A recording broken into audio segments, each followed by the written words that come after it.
This is WLOX News Now at 6. Your news starts right now.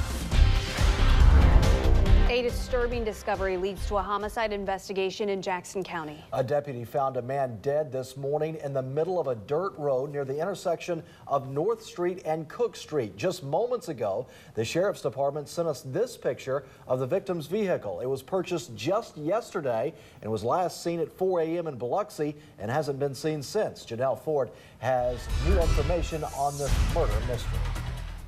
Residents who live near the dirt road that connects Cook Street and Davis Street in the St. Andrews area are a bit shaken up. I told my husband a couple years ago, with all the stuff that goes on here in the middle of the night, I said, you know, I hope to God someday they don't find a body back here. That became a reality this morning. One of our patrol officers working the area of St. Andrews this morning, patrolling off the end of Cook Street down here, discovered what appeared to be a body of a young African-American male.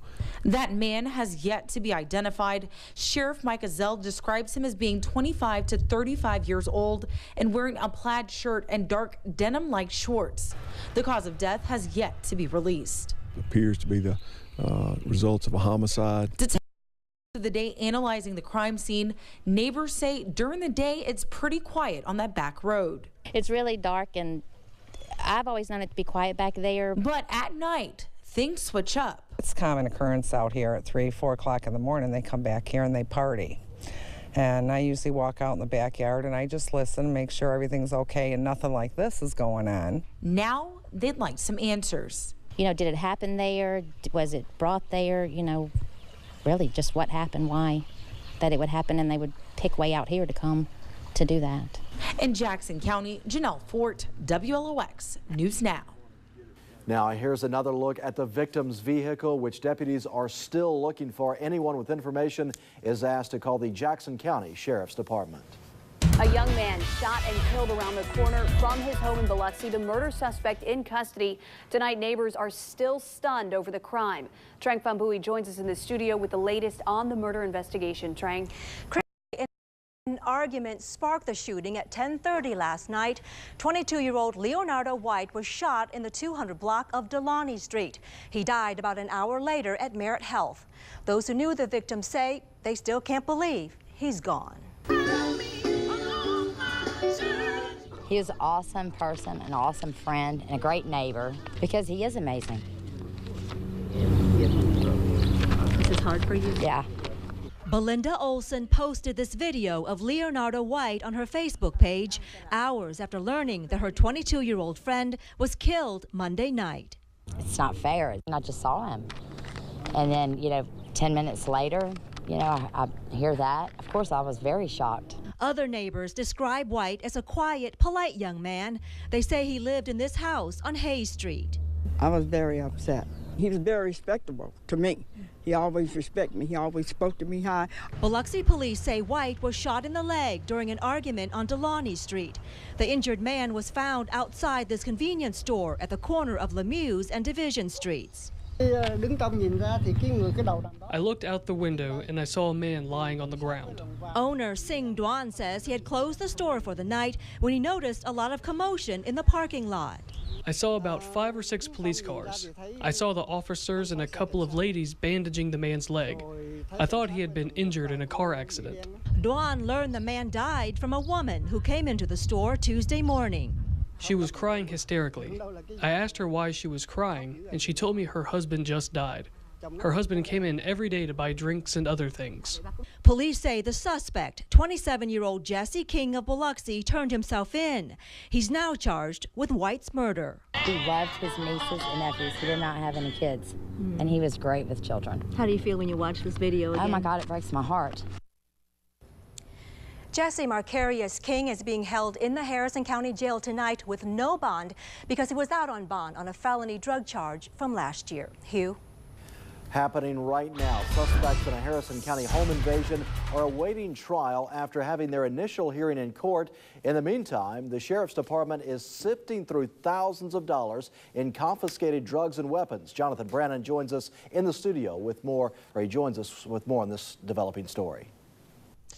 Jonathan, thank you. 2 days after having their initial hearing in court in the meantime, the Sheriff's Department is sifting through thousands of dollars in confiscated drugs and weapons. Jonathan Brannon joins us in the studio with more on this developing story. The Sheriff's Department is saying a botched home invasion led deputies to the bust, and the captain of the narcotics unit says this case could be an indication of a growing trend in drug crimes.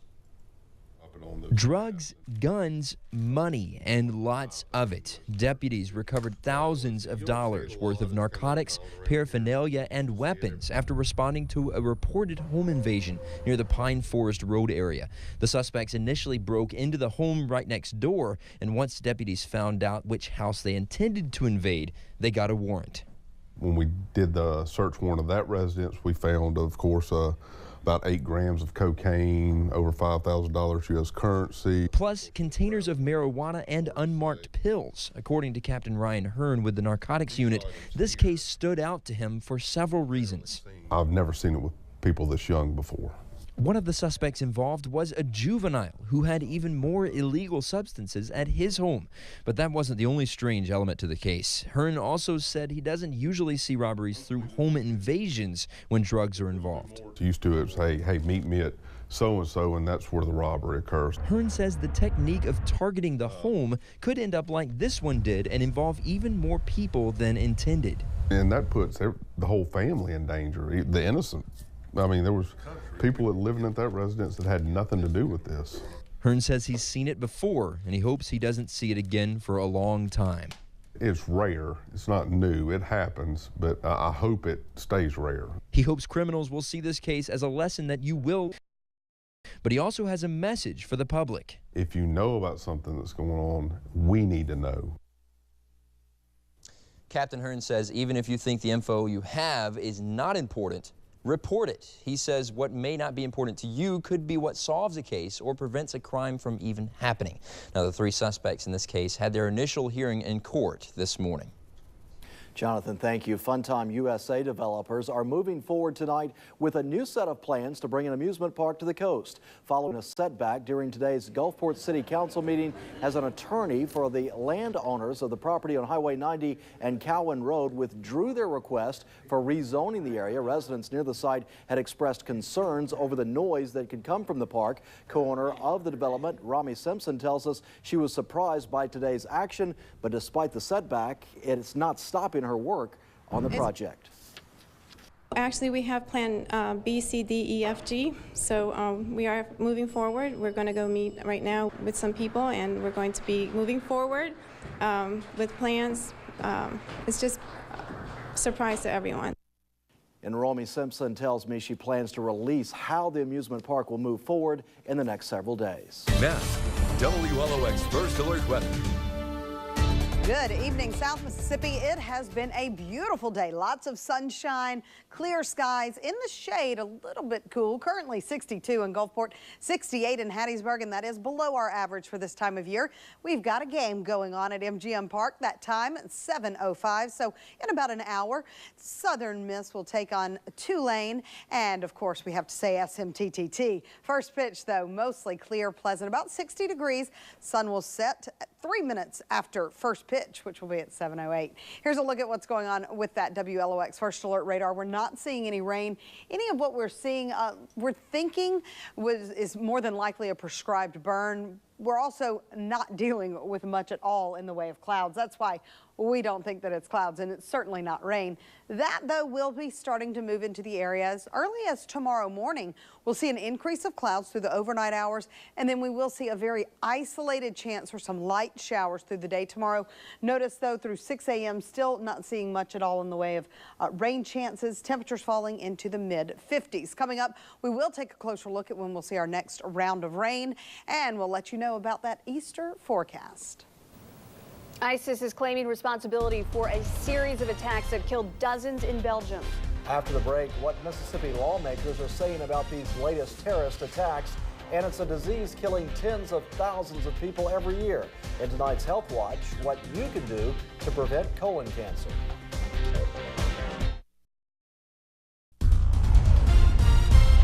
The news for South Mississippi continues. WLOX News Now at 6. Sponsored in high definition exclusively by Mississippi Gulf Coast Community College. Start with Gulf Coast, finish with confidence. Terror in Belgium. Belgium, ISIS says it's behind the attacks that killed 34 people at an airport and subway station in the capital city of Brussels. Raids are now underway as authorities search for those responsible. In Mississippi, lawmakers are condemning the attacks. Dave Elliott has their reaction. Cowardly, savage, heartbreaking. Those are just a few of the words Mississippi lawmakers are using to describe today's terrorist attacks in Brussels. Governor Phil Bryant said in a statement, "We must be ever vigilant here in our own country and state to protect our people. If you see something suspicious, say something." Senator Roger Wicker said the United States and our allies, particularly our Arab allies, need to increase our commitment to find and destroy those who seek to cause us harm. And Representative Stephen Palazzo said our actions must be focused on preventing these attacks in the future with a strong national defense. For more on the investigation, you can flip over to WLOX CBS right now for a special one-hour edition of the CBS Evening News with Scott Pelley. The Department of Marine Resources is working with other agencies to make sure Mississippi gets the most benefit from future BP money.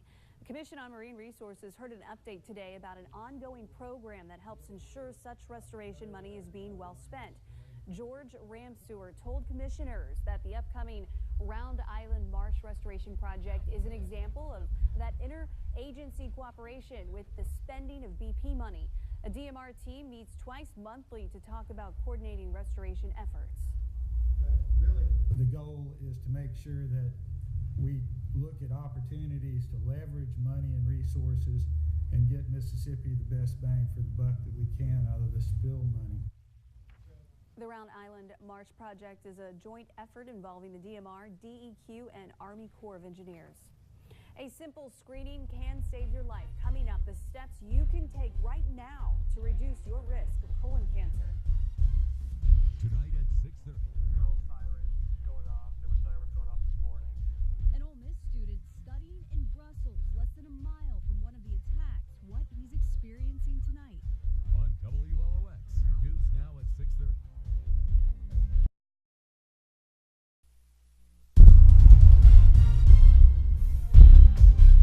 March is Colon Cancer Awareness Month, a perfect time to remind people about the importance of life-saving screenings. Karen Abernathy has more on tonight.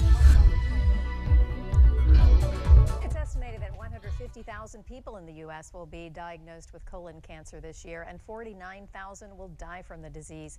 But regular screenings can go a long way toward preventing the cancer from ever developing in the first place. Here at the Digestive Health Center in Ocean Springs, employees are spreading the word about Colon Cancer Awareness Month with a humorous touch. But the message is serious. Doctors want more people to get regular screenings. Over 50% of the people who should be screened above the age of 50 have been screened. Our goal for the state, through our state medical associations, is at least 70%. Ideally, we'd like to have 100% though. Gastroenterologist Dr. John McKee says that's because screening with colonoscopies saves lives, often detecting potentially dangerous polyps that over time may turn into cancer. And we know that if we take the polyps out, we can really reduce the likelihood of ever having cancer. 74-year-old Marie Anglin of Van Cleve learned the hard way just how important it is to have colonoscopy screenings. Doctors located a cancerous tumor during a colonoscopy 13 years ago. Surgery saved her life. If I hadn't had that one, I'd probably died of colon cancer. We're actually able to not only reduce the likelihood of advanced lesions, polyps that are precancers by approximately 90%, and will decrease the death rate from cancer around 55%. Who should be screened with colonoscopies? Anybody over the age of 50 ought to get a colonoscopy. If there are polyps or cancer in the family, specifically colorectal cancer, we start at age 40. There's also a new and improved stool test called Cologuard that Dr. McKee says has a high rate of detection. Cologuard actually looks for blood using that immunochemical test, but genetic mutations which tell us that cancer is present. It's 92% sensitive for cancers of the colon. Talk to your doctor about the best screening option for you. And as far as prevention, Dr. McKee says many people can reduce the risk of colon cancer further by eating healthier diets. He says the increase in obesity has led to more cases of polyps and colon cancer. So diet and lifestyle do play a part. Thank you, Karen. Temperatures are rebounding after a couple of chilly nights.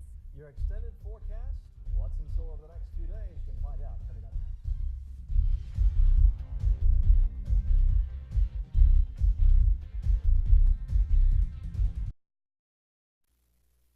Now, WLOX First Alert Weather with Chief Meteorologist Carrie Duncan.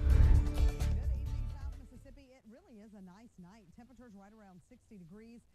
Definitely cold this morning, but not as cold as what we saw yesterday morning. MGCCC, the cold spot at 32 degrees. Navigator Credit Union in Pascagoula, 43 this morning.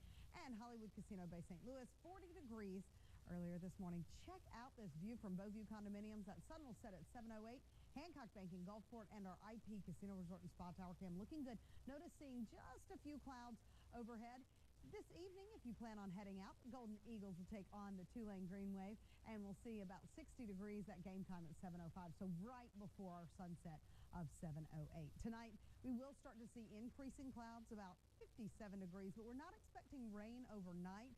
As we head into the day tomorrow, that's when we're going to see our highest chance for some showers, but it is going to be a pretty light and pretty isolated, only a 20% chance tomorrow. First alert radar not picking up any rain, and we're really not seeing much at all in the way of cloud cover. Just starting to see a few clouds streaming in. Notice more cloud cover back to the west, and then even more cloud cover moving in across parts of Oklahoma and Texas. High pressure has shifted off to our east, and if you were with us yesterday, it was back to our west. That's when we had that northerly flow. Well, it shifted east, and now we're getting that southerly flow. That's going to be pumping in more moisture in the form of cloud cover first, then humidity, and then we will start to see that chance for some showers. Take a look at our futurecast, and you'll notice just again some very light showers through the day on Wednesday. Notice this very light blue color is showing that it looks like pretty light showers. Once you get into the greens, you start to see some heavier rain, and Thursday we do have that chance for some showers, possibly some thunderstorms. Some of those thunderstorms could possibly be strong. So we'll be keeping a very close eye on this system as it does make its way through. Ahead of it, though, we're going to be warm, and then we're going to see a little bit of a dip back in the temperatures. We did have a chilly day, and it was sunny, but we are going to see an increase in those clouds. Now, the Pascagoula River at Merrill is expected to be below flood stage by Thursday morning. The Pascagoula at Grand Ferry below flood by Thursday evening. The Pearl River at Bogalusa and at Pearl River are going to stay above flood really over the next several days. And then we see the Leaf River at McLean expected to be below flood stage by tomorrow morning. And then the Chickasahey at Leakesville expected to be below flood by Friday morning. So again, good news there for us. Over the next 7 days, we are going to see pretty decent conditions. 20% chance of showers Wednesday with a high of 75 degrees, or 74, 75 on Thursday.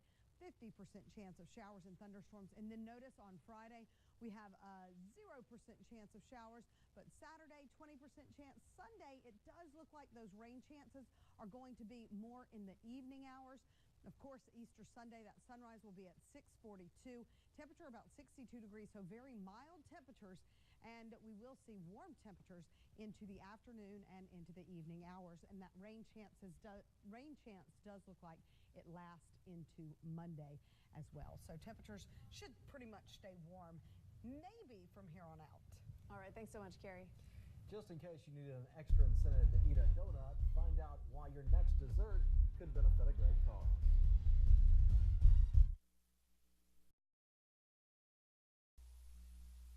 Tonight at 10.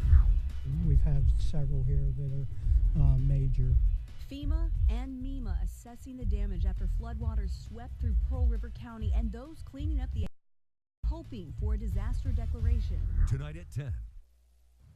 Tonight, a special charity drive is underway that comes from the heart.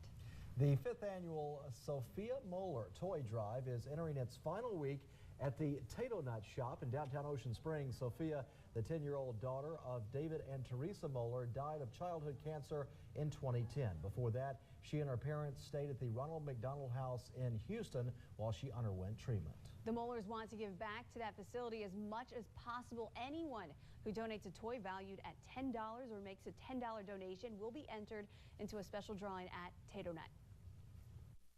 The toys that we're collecting in honor of Sophia, our daughter, will be used for birthday parties and Christmas or